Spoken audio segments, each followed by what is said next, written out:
Hi, boys and girls. Well, today we're going to make that snowflake.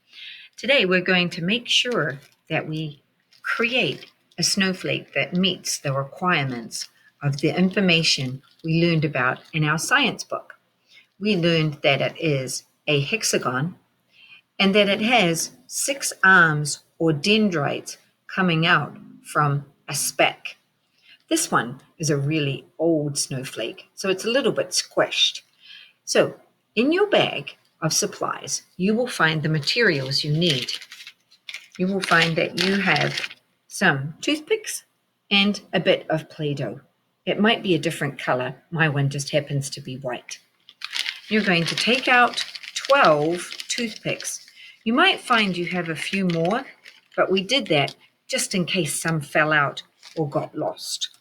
So I'm going to make sure that I have 12. So I'm going to use those counting skills. I'm going to count by twos because that's faster.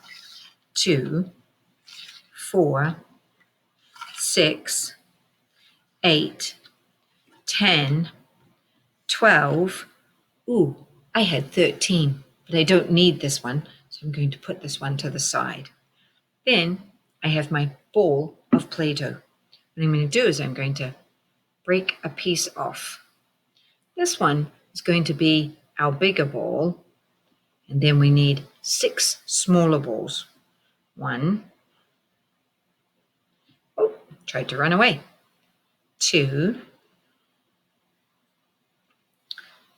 3,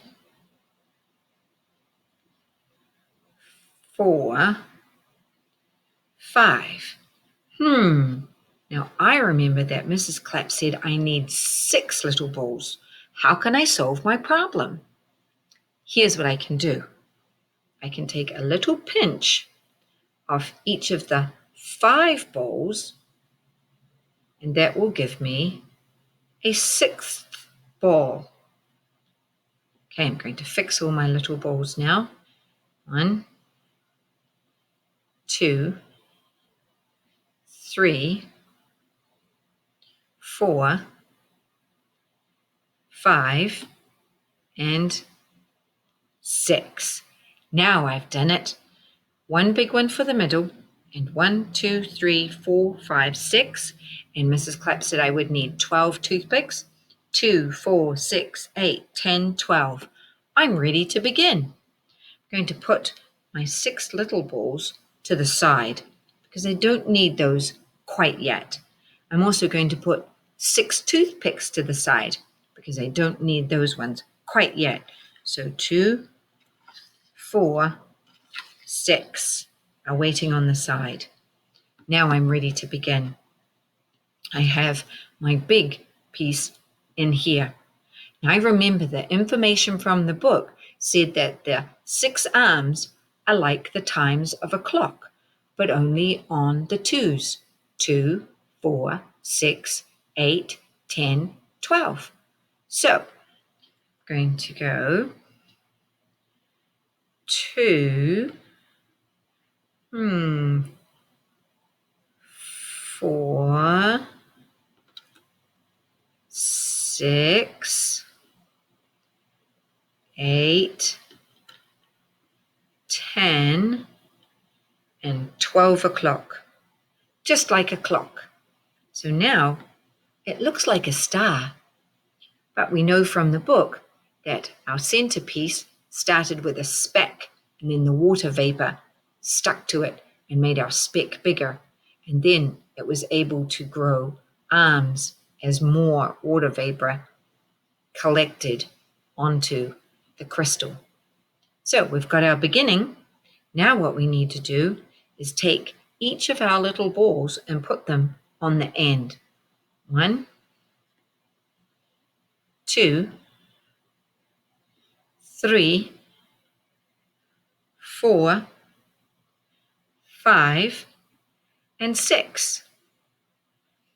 And then we have an even bigger star. And it's a little bit floppy because of the weight of the Play-Doh. But we're about to fix that because we need to turn it into what shape? A hexagon. Good job.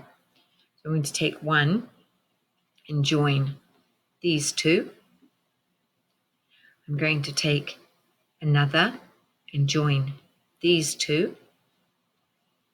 Now I'm going to take another toothpick and join these two. So far I have 1, 2, 3 sides. I'm halfway there. Take another toothpick and join these two. Take another toothpick, and join these two. 1, 2, 3, 4, 5. Last one. And join it right here. Now I have created my own snowflake. And if I leave this in the air, the Play-Doh will dry out and harden, and that will hold my toothpicks in place to make sure my snowflake is nice and strong.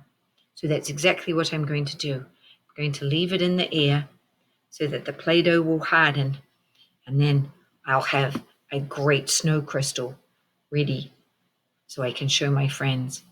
Or I can put it inside a Ziploc bag, and that will keep it fresh. You can do either one.